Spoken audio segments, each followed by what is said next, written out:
And it's great to welcome everyone. I think you're going to get a lot out of this program. We started doing these seminars a couple of months ago, and Mark was our first speaker then, and everyone loved him, so we invited him back. He's got a great view about how to invest and what's going on in the world, and a little bit about Mark.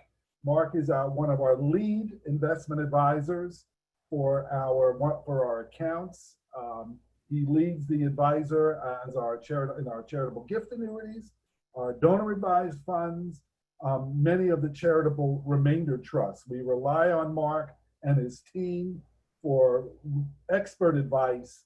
And the other thing about Mark, from a personal point of view, I've known him for about 15 years, is that he's a mensch.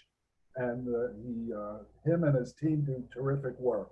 So a little bit about, so after Amy's introduction to the Jewish National Fund and the work we do, what does that have to do, and why are we putting on a wealth preservation seminar, and why aren't we just putting on a seminar or a Zoom call about something about Israel? Well, I run, along with my colleagues Cynthia Hazami, Bill Adolph, and Robin Dermer, our plan giving department. And what our plan giving department is able to do is to work with donors, showing them solutions and strategies whereby they could do some estate planning, some investment and financial planning, receive some good income from some of our gifts, all with the end result that their money eventually will go to Israel for the work on the land and people of Israel that the Jewish National Fund does. So the plan giving is a win-win. We like to call it a win-win. Not only do we raise money for our work in Israel, we're able to offer some really good solutions and strategies to our donors, both in estate and financial planning. And we do this in conjunction with attorneys, accountants, and investment advisors like Mark and his team. So without anything further, he's got a lot to say today. I turn this over to Mark Horowitz. It's all yours, Mark. So hi, everyone. You hear me, right? Yep. Excellent. So those of you who joined the first call will probably hear some echoes of that call and a lot of new information. And those of you who are joining for the first time, I hope you're going to find this interesting. So when I spoke the first time in May, if you recall, at the end of the session, I changed hats from Wall Street to my rabbi hat. Today, I'm going to actually start the other way around. When Matt asked me to do this call, my answer was, sure, Matt, I'll do anything for you. I basically always say that to Matt. He's one of the few people in the world that I would actually just say sure to, no matter what he asked. Didn't bother checking the calendar, God forbid. Realized 3 days ago, holy smokes, today is Tisha B'Av, the saddest and most difficult fast day of the Jewish calendar. So it's been 3 weeks of mourning for the Jewish calendar, and it's 4 o'clock on a fast day. And I'm not going to be at my best, but we're really going to try. But I thought it would be appropriate to start just to spend a couple of minutes talking about this day, because as we say in Yiddish, everything is bashert. And I realized after I realized that today was Tisha B'Av and I would be doing a presentation for the Jewish National Fund, I realized that this was God's message, that if there's an organization out there that's rectifying and bringing back what we've lost during the destruction of the temple, I'd have to say it's the Jewish National Fund. So about 1952 years ago, what you see on the left was destroyed. And we lost our home, we lost our place of unification, we lost our place of purity, and the Jewish people were driven into exile. What you see on the right is what it looks like today, a place where most Jews are not even welcome to go up and pray. And we have other religions occupying what was once ours. The Talmud tells us that every problem that the Jewish people have endured and suffered since the destruction of the temple is rooted in that destruction. And today, when we were in synagogue and we read Lamentations about every horrific period that the Jewish people have been through. We read about the Spanish Inquisition, we read about the Crusades, we read about the burning of the Talmud, and we also read about the Holocaust. The Talmud tells us that the day of Tisha B'Av, where both temples were destroyed, is designated as a day of mourning and solemnness and reflection on all of the challenges that Jewish people have faced since the beginning of time. The Talmud tells us that the first temple was destroyed because the Jewish people engaged in the three cardinal sins: immorality, idol worship, and murder. Questions the Talmud: why was the second temple destroyed? The Jewish people were studying Torah, the Jewish people weren't killing each other, there was no immorality, and there was no idol worship. The Talmud tells us the second temple was destroyed because Jewish people were divided, because baseless hatred was rampant amongst the Jewish people. Tells us the Talmud, from here we learn that divisiveness and strife amongst the Jewish nation is as weighty and as great of a sin as the three cardinal sins put together. So I think about the work of the Jewish National Fund. I think about the fact that they're here both to rebuild what we lost then and to bring together the Jewish people in such incredible ways, where programs are not designated for any specific denomination. It's simply there to help the inhabitants of Israel, no matter who or what they are, and does so in such a unified and such a beautiful way. So I think that's the most appropriate introduction to this program. How proud I am to sit here fasting at 4 o'clock on Tisha B'Av and try to do what I can to help the Jewish National Fund and the people that support them. So now we'll jump into more mundane matters. I'd like to pace myself because I'd like to split this program into two parts. The first part's going to be timely, and the second part's going to be timeless. Timeless information, I feel, is most important, but everybody wants to know what's going on right now. And it's important to know what's going on right now, but at the end of the day, what's going on right now is just indicative of what goes on when you're an investor, and this is the normal course of events: uncertainty, upheaval, difficulties, and of course, all kinds of questions swirling around right now with regard to the markets and everything else. The second part, we'll talk about some timeless information, things that we can walk away with and learn from this pandemic, from the market perspective, things that I have seen have worked with some of my clients, and seems that mistakes that I've seen clients make. So let's just start with where we are. We are almost where we were in May. The market has recovered. The market is now down 4% from its high and up about 1% for the year. When we sat here in May, the market was down 4 or 5%. So we've basically moved sideways up a little bit, and it doesn't seem that a whole lot has changed, but really a lot has changed. So let me just make some points on this slide to give you a sense of where things are today. So if you look over here, right, where I'm pointing my little arrow, you can see that on February 19th, before the pandemic, the market is trading at a multiple of 19 times future earnings. 19 times future earnings, we'll see in a couple of slides, is a little bit high, but not terribly high. The market today, after the sell-off, is trading at 22.1 times future earnings. So the market came all the way down, as you can see.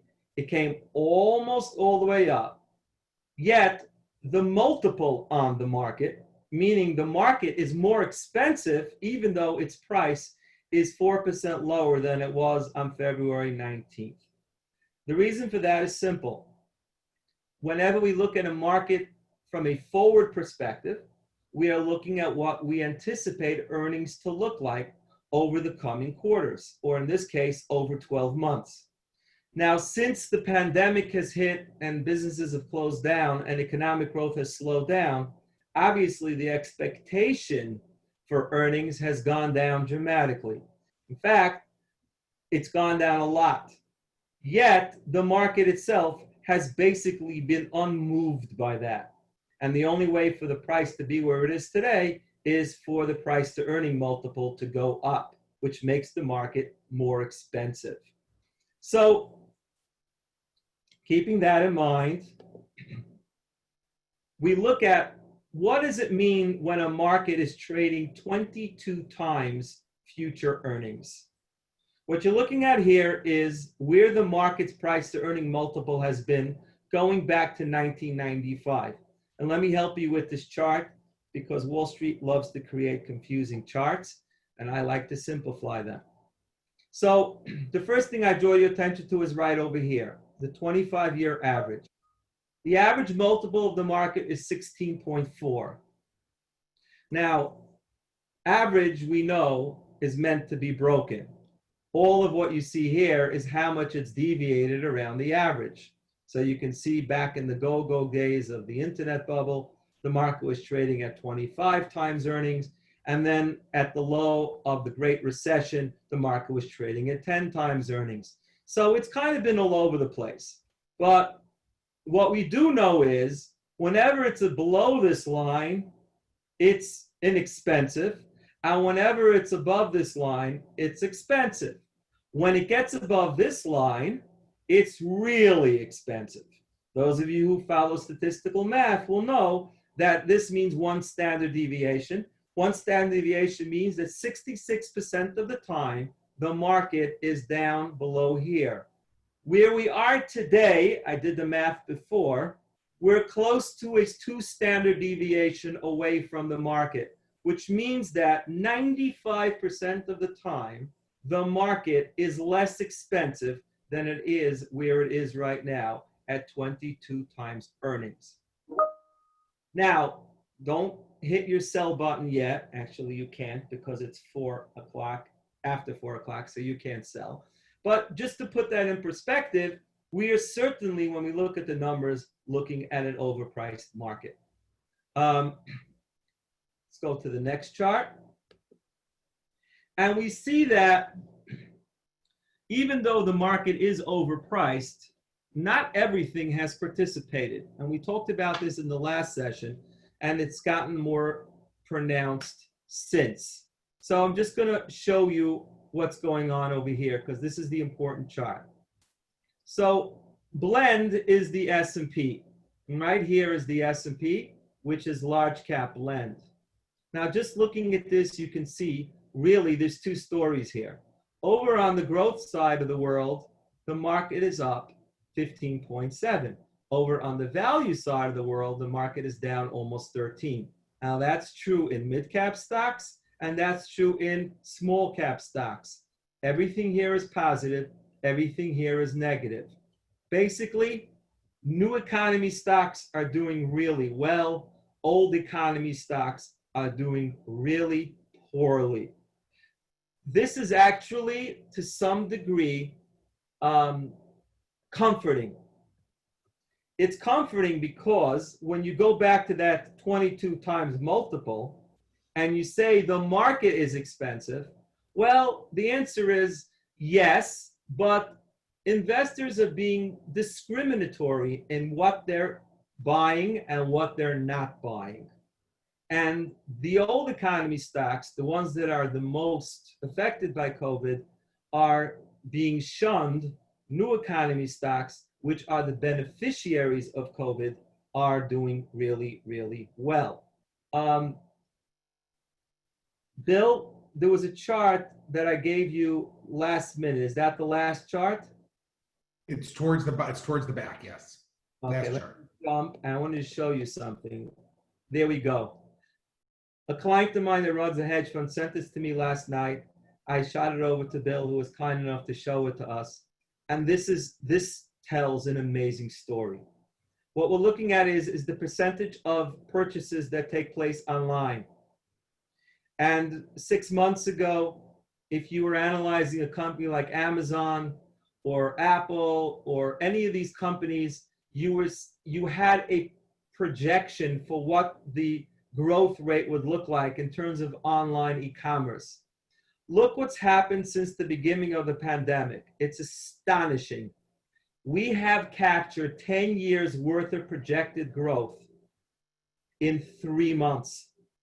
We have literally turned the clock to 2030 and what was predicted to be purchased online, and we did this in 3 months, which is why growth and new economy stocks are roaring and people are scratching their heads. And that is the chart that tells you why. Now, there are those that say, well, this is going to be temporary. I don't think so. I'm one of those that believes that this is an habitual change. Many people have become accustomed to it. Sure, people will go back into stores, but I still think, even though we may get back some of this, we're still leapfrog 5 years into the future as a result of this pandemic. Okay, now my screen is not behaving. Give me a second. Here we go. So I showed you all this chart last time, and I'm going to show it to you again, just to highlight a couple of, oh boy, this thing is not behaving. Hold on. Okay. This is a confusing chart, but let me just orient you to it. Up here, we have the main sectors that comprise the S&P 500. Okay. Here we have the S&P year to date, positive 1.4%. Okay. Now, here's the story that we just told on the page before. Energy, negative 36%. Financials, negative 21%. Industrials, negative 2.5%. Real estate, negative 7.6%. Utilities, negative 6.3%. Those are your old economy value stocks. Now we go to consumer discretionary, 15.5%. Few of you will realize that if you look at the consumer discretionary sector, guess which is the biggest holding? Anybody want to take a guess? Amazon. That's it. Matt gets the stuffed teddy bear. Amazon is the largest holding in the consumer discretionary segment. Home Depot, McDonald's, Target, Walmart, these are the companies that are comprising that sector. Now, keep in mind, and this is a point, this is a revelation I had driving up to my summer home today. Yes, people are being terribly hurt by this pandemic. Stores are closing and people are not going into stores. But the majority of those stores do not exist in the stock market. It's your local grocery store, your local pharmacy, your local hardware store that is getting hurt. The big boys, Target, Walmart, Home Depot, and others, Costco, are doing really, really well and are putting up very healthy numbers. So consumer discretionary has done very well because earnings have held up very nicely. Now, it's gotten expensive, mind you, and we'll show you that in a minute, but these companies have not really been hurt by the pandemic. Technology is the main beneficiary, and here you have the Apples and the Googles of the world. Alphabet, Netflix, Facebook, these companies continue to do well and are anticipated to do better as a result of this change in buying behavior. Communication services, which would be the Googles of the world and the Facebooks of the world. Technology would be more the Apples of the world. So these three sectors are carrying the market right now, which is why the market is not down as much as many people think it should be. However, for the market to sustain a continued rally, these other sectors are going to have to start pulling their weight. And for that to happen, you're going to have to start seeing better numbers on the pandemic, and you're going to have to see more opening up of cities, and you're going to have to see some of the issues, the unemployment numbers start to come down. Today's unemployment numbers were not very good. GDP numbers were not good at all. So you have to start seeing some stabilization in the economy to see these sectors start to pull their own weight. Once they do pull their own weight, the market, I believe, will be able to sustain a rally higher.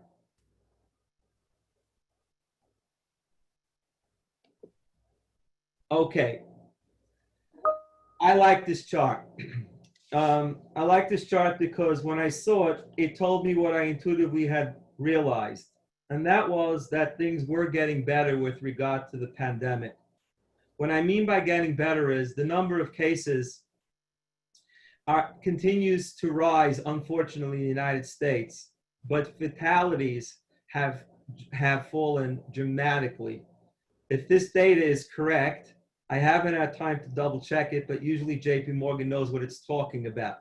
Let me show you what the numbers tell me from this chart and why I was encouraged by it. So this is a confusing chart for those that are not on Wall Street. I'll just show you how to read it.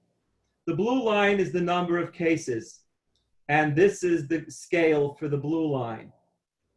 The brown or gray line is the number of fatalities, and this is the scale. So my numbers tell me that as of today, this is a 7-day moving average. We are running about 68,000 new cases every 7 days, right? This goes across over here. And we are averaging 1,000 fatalities every 7 days.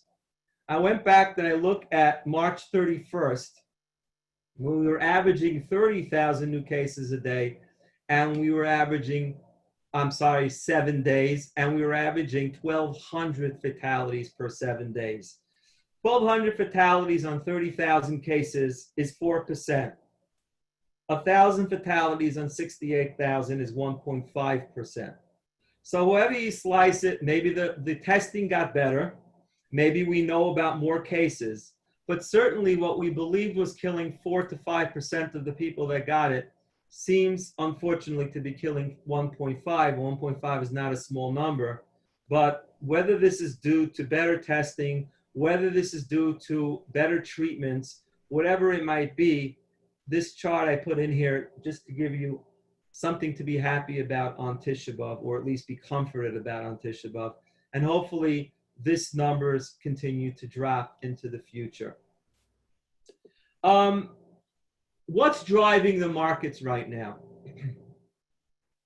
What's driving the markets right now is, even though the price to earning multiple is 22 times, investors seem to be content to look past the next 3 to 4 quarters. Investors intuitively know that this will pass. And even though 22 times earnings is a lot, but they're saying, well, that's temporary. When earnings go back to normal, when the economy reverts back to normal, then that multiple will come down by itself, right? Remember, it was 16 to 19 times over the past year or two. If things go back to normal, then the multiple should come down because earnings should go up. That's one reason. The second reason is this chart. There's no place to put money right now, and people are loath to keep it out of the stock market. Now, we're going to see in a couple of charts that there's still plenty of people sitting out of the stock market. But the reason why people are willing to go into the stock market is this. The Fed, through zero interest rates over here, and the risk aversion that is prevalent amongst many investors, have driven down yields to a point where we haven't seen in history. I mean, this is just unbelievable. Up here is what a normal yield curve looks like. Okay, the yield curve works as follows. Here you have yield, here you have time. So a 30-year treasury in December 31st, 2013, which was a fairly normal time, was close to 4%. Now it's at 1.25. Here, same. Look what's happening over here. There really is no yield curve. The difference between the 10-year and the 30-year is measly a little bit more than 0.5%. People are just unwilling to let go of their bonds and continue to buy more. When somebody has a decision to make, to take risk or not to take risk, it's never an absolute isolated decision. It's always a decision between two investments. Should I buy this or should I buy that? The uglier the option A looks to you, the more likely you are to take option B. The uglier option A looks, the less likely you are to stick with it for a long time. So think of it like this. When we say that the Fed encourages risk-taking, what they're basically doing is making cash so unbearable, or making fixed income so unbearable, that at any sign of recovery, people are jumping back into the stock market. That's psychology number one. Psychology number two is not reflected in this chart, but we can all relate to it. This market recovery was unexpected. The biggest pundits did not expect it. And there are many, many people sitting on the sidelines, as we're going to see in a minute, waiting for the next shoe to drop and for the markets to sell off. As soon as there's any sell-off whatsoever, there are people that are jumping in. They don't want to miss it again. Let me just show you some numbers here, and these numbers are astonishing.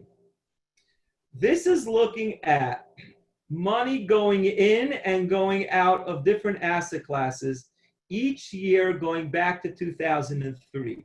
This is a very, very telling chart. So let me show you. 2008, the world collapsed. This is in billions. 3 billion net left US equity, 35 billion left net world equity, or 38 billion left the stock market in 2008. Where did that money go? Well, it went into bonds. Okay, 2009, we saw a recovery.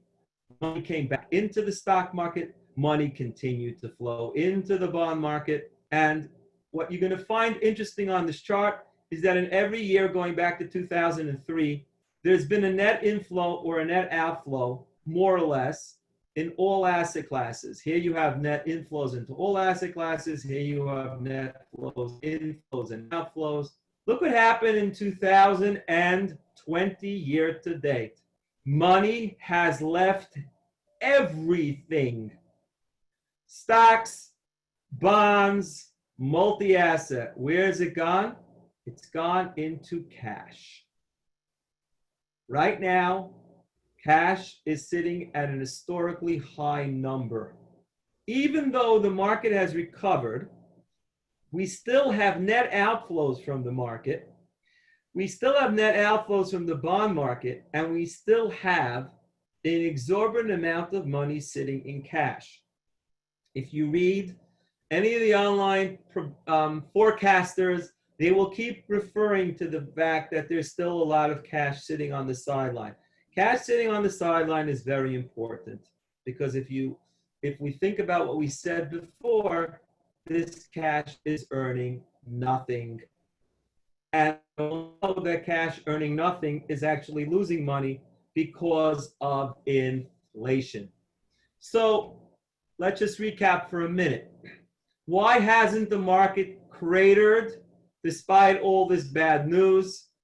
One, investors are willing to look past the next 3 to 4 quarters. Two, investors are discriminating and buying the types of stocks and the types of sectors that are benefiting from the pandemic, which is causing seismic shifts in the way consumers behave. Three, the alternative cash or fixed income is just loathsome right now, pushing people into the stock market. So with this, I want to turn, unless there's any questions, Matt, and somebody wants to stop me here, I want to turn to my timeless part of the presentation. Bill, do you have some questions for Mark that you need to ask him, or should we wait? Let's keep going and we'll wait a second. Go Okay, ahead, Mark. great. So since I became an investor and since I became a financial advisor, the most difficult part of my job has been the stock market. I always say my job would be perfect were it not for the stock market. I hate the market as much as most people do. I don't enjoy the ups and downs. I don't enjoy the uncertainty. The burden and responsibility on people that manage money and people like Matt and the investment committee of the Jewish National Fund is enormous. We're always using imperfect information. There's always a plethora of reasons why the market should go down. And you are tasked with having to make decisions on behalf of other people. And no matter how hard you work and no matter how much research you do, there are times when you're just going to get it flat out wrong. In 2008, when the market was crashing and I was out there trying to keep people from jumping off the cliff and selling out of their portfolios, I started realizing that most people are not equipped to adequately and successfully invest in the market, whether they have a financial advisor or not. It's still extremely difficult to stay invested during periods of turmoil. And turmoil crops up in the market on average at least once every 10 years. And if you look back and you think about the banking crisis in 1990, you think about the crash of 87, you think about the internet crisis, you think about the Great Recession, you think about what happened now, it's starting to feel like it's happening more often than it used to. And there's a whole bunch of reasons why that's the case and why that may continue to be the case into the future. The hardest part about investing in the stock market is staying invested. This chart is a very telling chart, and I'm going to draw your attention to the bottom of the chart. This chart is looking at annualized returns for different asset classes since 1999 over the last 20 years. The last 20 years have been challenging years, as you can see on the top, right? We had multiple sell-offs during that period of time. And during that period, the S&P 500 returned 6.1% annualized. Not great, not terrible. Inflation during that period ran 2.2. So stocks really did their job. They returned about 4% above inflation, and in a low inflationary environment, you expect the market to return a lower return than historically. Historically, the market has returned closer to 8 or 9, and the reason is that inflation has ran historically between 4 and 4.5. A 60-40 allocation returned 5.6, and a 40-60 returned 5.4.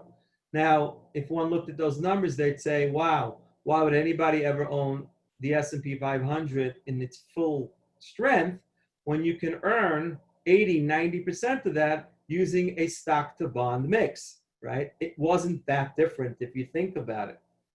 The reason is that during that period, bonds returned 5%. And as we say, historical returns are not indicative of future returns, and here it's more true than ever. Looking back over the last 20, 30 years, an investor could be lulled into thinking that they can avoid the stock market to the tune of 60% and keep 40% of their money in fixed income and earn a decent return. Unfortunately, those days are over for the foreseeable future. Remember the chart I showed you about where bond yields are? That is where they are, and that's where they're forecasted to be for a while. We are in a perpetual low interest rate environment. And because of that, you have to slash this number from 5 down to about 2. If you slash this number down to 2, then all of these numbers are going to change going forward. Just an important point. But here's the real takeaway from this chart. During the last 20 years, the average investor earn 2.5%, meaning they just barely beat inflation. So for those of you who are not familiar with behavioral finance and things like a Dalbar study, let me explain to you how an average investor underperforms the S&P, a 60-40, and a 40-60, or even 100% bonds. The answer is that the average investor either, one, thinks they're smarter than the market and knows when to be in and when to be out, meaning they are consciously trying to time the market, as we hear now from many people.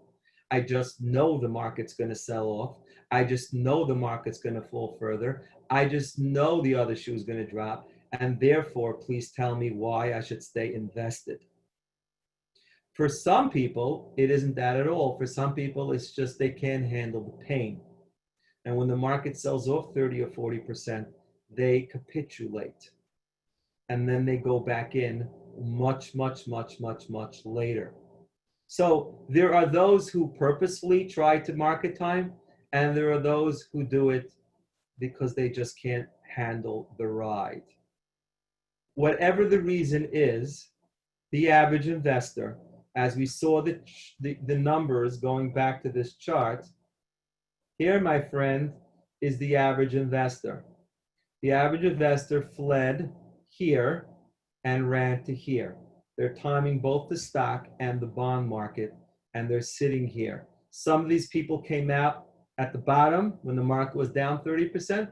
Some of them came out today. Some of them came out yesterday and the day before, because people still believe that they can figure out when the market's going to fall. So this is the first and most important takeaway. Nobody can time the market. Nobody includes Warren Buffett, Bill Gates, or any of the geniuses that are out there. Some are humble enough to say they can't time the market, like Warren Buffett. Some are arrogant enough to say that this is not a time to be invested in stocks. And we had many people that said that 25% ago on the S&P. And they're still beating their drums, however, albeit a lot lower. And some of them have quietly gone onto the wayside because they have basically realized that they were, for the most part, wrong. So those that are humble enough to say that they can't time the market understand why nobody can time the market. And they don't think that they're somehow magically special and that they can time the market. Those that are not humble enough don't really believe that they're average, or they think that they have some magical gift. And I always ask people that say, this must be a time to sell. And I say, well, if that's the case, why isn't everybody selling? Has everybody gone mad except you? So let me just talk about why one cannot time the market. And this might be elementary to some of you, but I just, there's a great Jewish work called Pathways of the Just, written by the great Ramosha Chaim Luzzatto. And in his introduction, he says that the biggest mistake people make is that simple, basic information is never reviewed because, duh, I know that. And they always seek out new information, when in reality, the biggest mistakes we make in life are we forget basic information, such as a husband who forgets how important his wife is and how miserable life would be if he were single back at home living with his parents. That would be one example. For somebody who's happily married, sometimes we forget and we take things for granted. We take a lot of things in life for granted. And his advice is that a person should constantly review and remind themselves the basic information that drives successful living. So on that note, I always remind myself, probably every day, or every time I hang up with a client who wants to sell, why is it almost impossible, if not impossible, to time the markets? And the reason is as follows. One, There are all kinds of things that drive the markets that we are unaware of.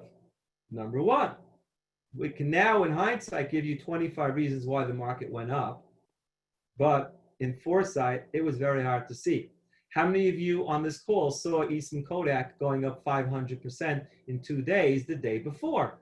Probably none of you. And if you did, you're a prophet, and I'd like to meet you. So there are all kinds of unforeseens.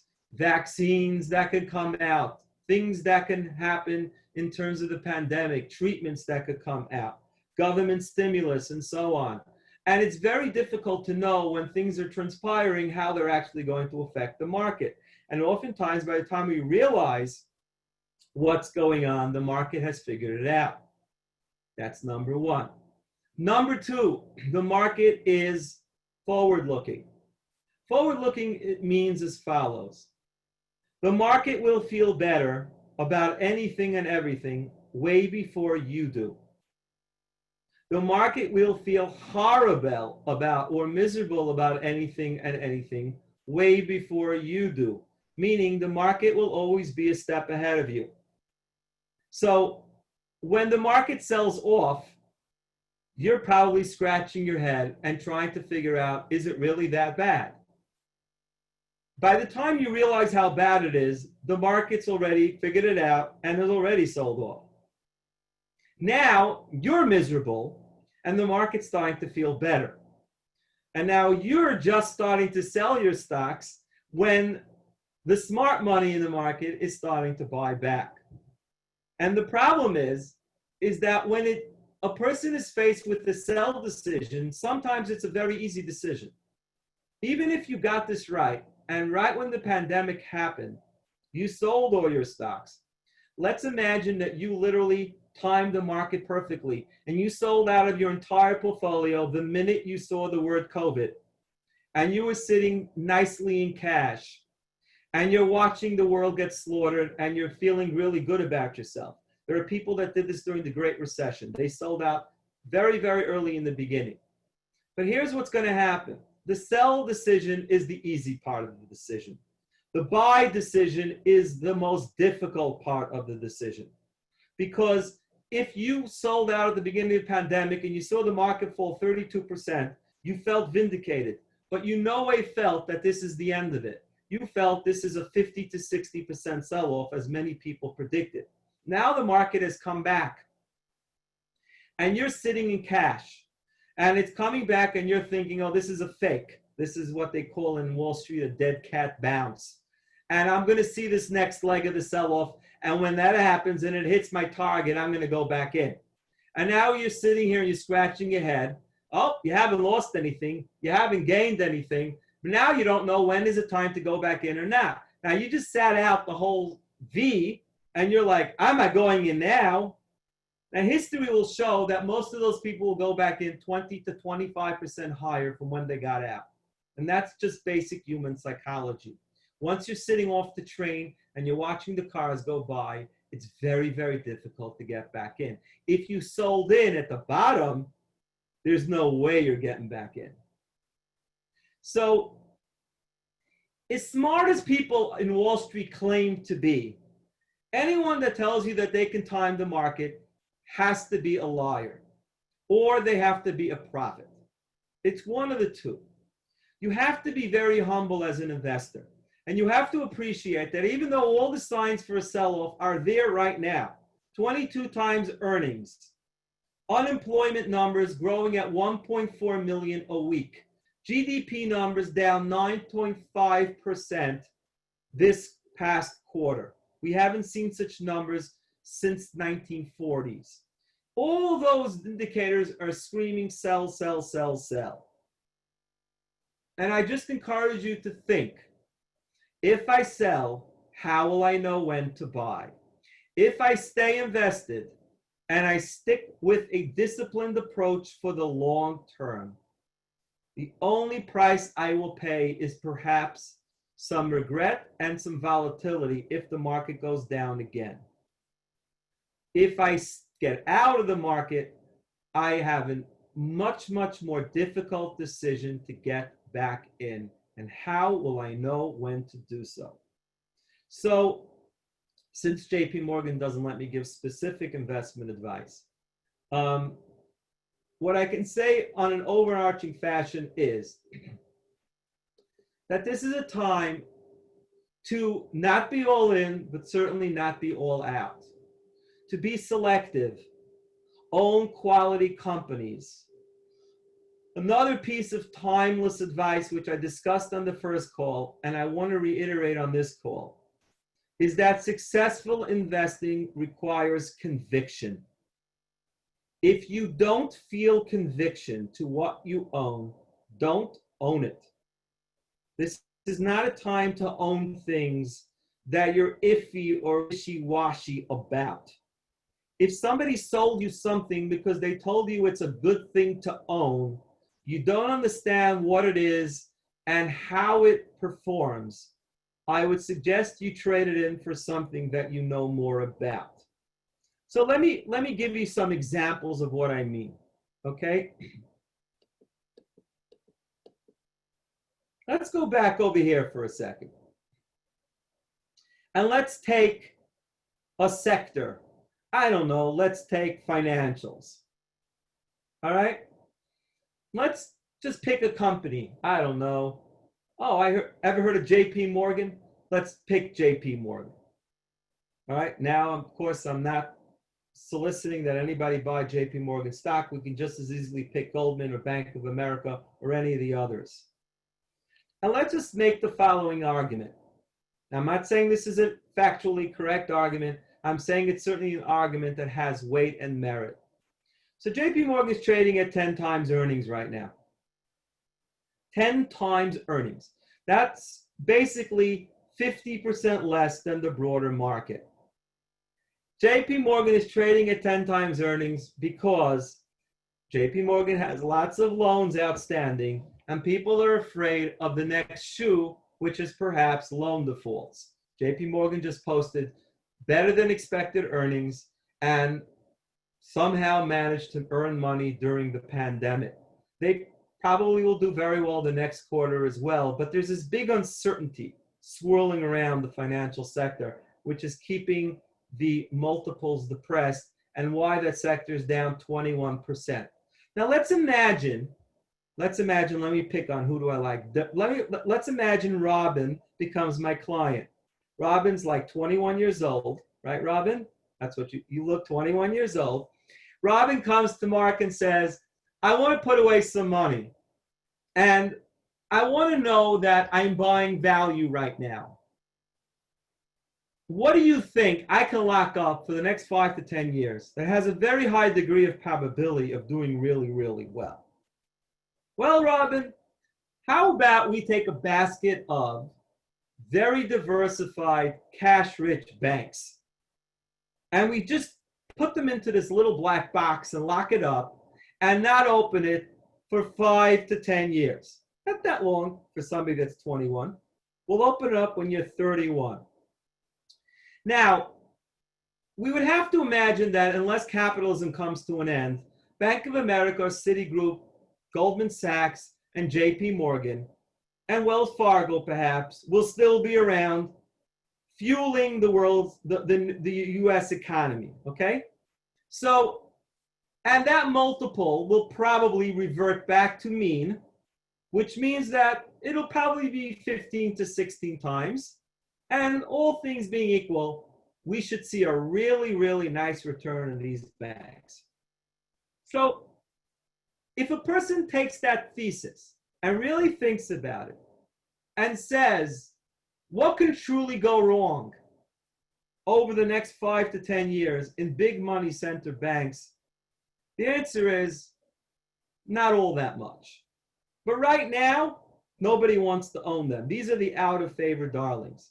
Now, if I can have that conversation with Robin, and Robin can understand the thesis behind it, and Robin can get behind an investment like that, that would constitute a high conviction investment. I've taken a long-term approach. I understand what I own. I understand why I own it. And now I am less affected by the short-term waves of the market because I'm looking past. Or somebody bought a company like Apple or Google or, I don't know, Amazon or Microsoft. And they looked 10, 20 years out, as we discussed on the last call, and said, I see a paradigm shift. I see technology occupying more of the world's pocketbook share than other sectors. So I have high conviction in that sector. True, that sector is expensive. Perhaps it's going to sell off. But if it sells off, I'll simply buy more because I am willing to take a convicted view over the next 10 to 15 years.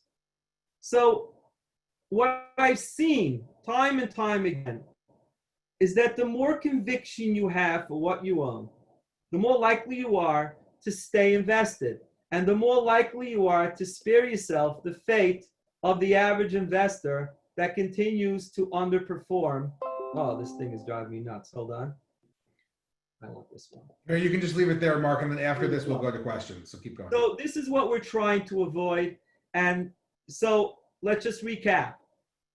We need to constantly remind ourselves why market timing is impossible. We need to constantly remind ourselves what we own and why we own it.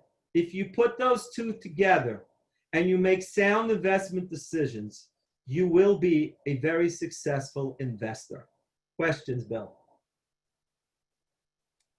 Thank you. One of the great things I like about listening to you is as people ask the questions, you do answer a lot of them as you're talking. One of the questions we had are, stocks are up, bonds are up, gold is up. They usually don't act in concert. One of them is wrong, but which one?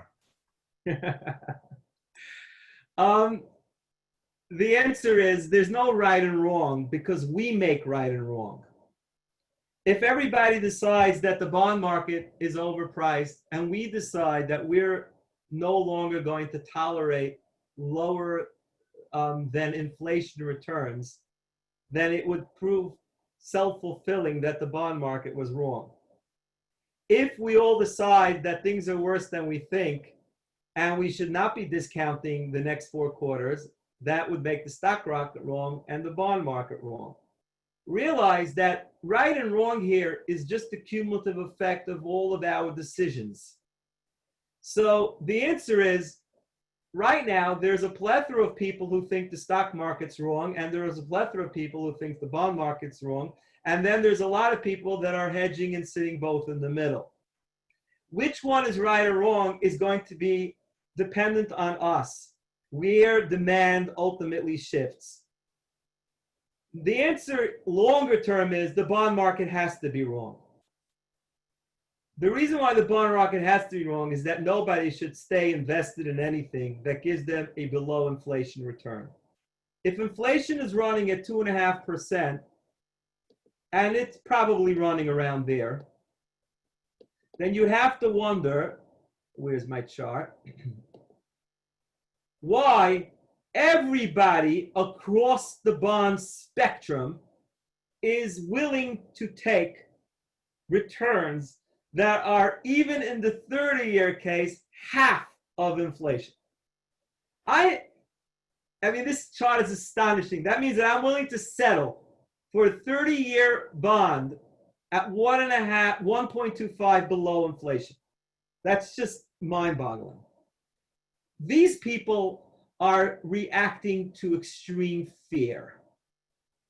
Some people in the stock market are greedy, but I don't think that there's all that much greed in the stock market right now, because you see that the market is very, very disciplined in what it's buying.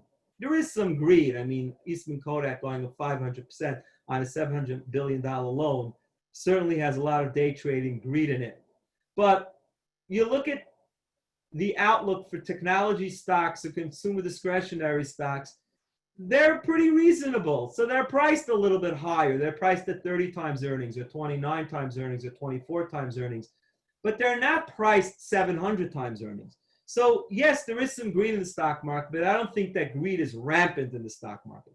So if I had to pick one long term, I'd have to say the bond market's wrong, because this fear factor is ultimately going to come out of the market, this yield curve is going to take on some form of normalcy. That will mean that prices of bonds go up as prices of bonds go down as yields go up. I'm not advocating you jump into the stock market now, but I am saying that if you are underweight stocks, you have to realize that long term, you can't stay that way. You have to have a plan, a discipline, how you're going to get back in, because remaining in this stance is betting on failure. Next question, Bill. All right, we're going to ask one more question so we stick to the time, but I noticed that the PE was overrated at the beginning on one of the slides at the beginning of 2009 to 2007, 2009 market decline. Yet the decline was significant. Can you comment on that? We're talking about this one? Yes. Yeah, great question, whoever asked it. The market was not expensive in 2009. The sell-off was not driven by extended multiples. The sell-off was driven by a deterioration of the financial sector. So here, and by the way, there were people screaming the market's overpriced, the market's overpriced. It wasn't overpriced. What people felt was the market's rise from here to here. The market was actually underpriced. But what happened is that GDP fell off the map. I likened the 2009 crisis to a patient that has a heart attack, God forbid. Every other organ in the body could be working perfectly well, but if blood isn't flowing, the patient goes into cardiac arrest and dies, right? So when the financial system shut down as a result of the subprime crisis, it took the flow of money out of the system because banks were the ones that were hit. When the blood flow of the economy, which is money flow, stopped, everything fell off the map. So you have two kinds of sell-offs. You have market corrections like we have over here because people got too euphoric, and this is greed at its best. And then you had a reversion to the mean, right? Greed came out of the system, replaced by fear. Then you can have a market sell-off because something systemic goes wrong and the bottom falls out from under us. So here, you would notice, right before the big sell-off, the market was somewhat pricey. Now, that's not what caused this. And this is a little bit more complicated than we have time for. But going back to what I said before, we never make an investment in isolation. Sometimes the market is expensive, rightfully so, because bonds are so expensive that people don't want to own them. So they would rather own stocks and bid them up to higher multiples because they don't want to own bonds. If you go back over the last 50 years and you look at periods of time when the 10-year treasury is below 3.5 or above 3.5, you'll find that the price to earning multiple on the market becomes less expensive the more expensive. If you can get 5% on a treasury, then the multiple in the market has to contract, because why should I buy the market unless it's really cheap when I can get 5% on a treasury? But when I'm getting 1.5 or 2% on a treasury, then I want stocks more, even though they're a little bit more expensive because they're a better investment. So this sell-off was pandemic driven. It wasn't driven by the fact that the market was very, very high, even though it was approaching one standard deviation. This, on the other hand, to your question, was completely driven by the financial sector decline. Okay, so with that, I'm going to end. I hope this was helpful. Thank you for occupying 1 hour of my fast day. And as I said last time, Matt has my information. Many of you followed up with questions.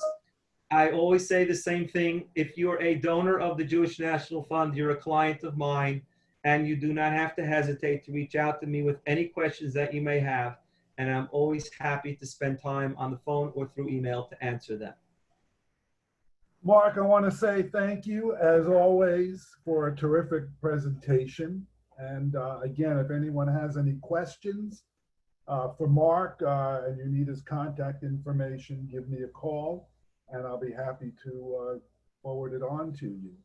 The other issue is, as we're talking fixed income and we're talking diversification, one of the solutions and strategies that the plan giving department offers our supporters and donors is our charitable gift annuity. It's a fixed income alternative where you get a fixed income for life with tax benefits.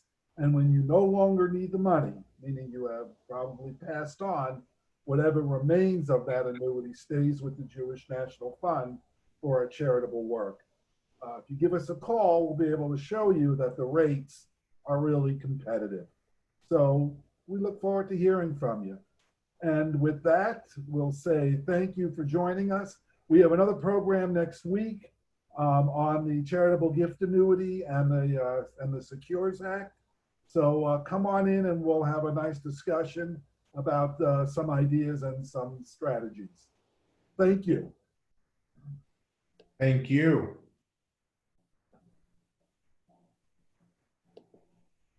During this time of social distancing, Jewish National Fund USA wants to help you feel closer to Israel. If you'd like today's call, join us for the next 2 programs in our series, as Matt mentioned. You can get more details at www.jnf.org/on-demand. You can also stay engaged and connected by watching our other great Jewish and Israel-related content at youtube.com/Jewish National Fund.